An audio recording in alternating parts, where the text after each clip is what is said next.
भोला पीस कहलन भंगिया गौरा पिसलन अंगूरी। भोला पीस कहलन भंगिया गौरा पिसलन अंगूरी।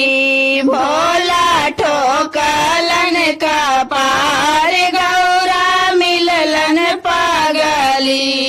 भोला ठोकलन कपार गौरा मिललन पागली।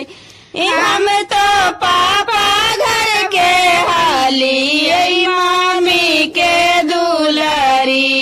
हम तो पापा घर के हाली मामी के दुलारी। भोला ससुर में आई के बनली पागली। भोला ससुर में आई के बनली पागली।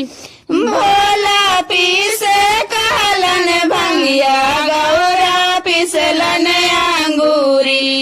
भोला पीस कहलन भंगिया गौरा पिसलन अंगूरी। भोला ठोकलन कपार गौरा मिललन पागली।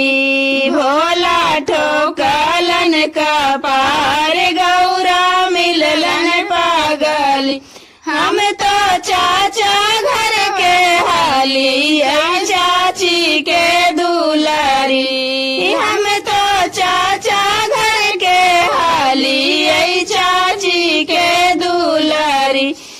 भोला ससुरा में आई के बनली पागली।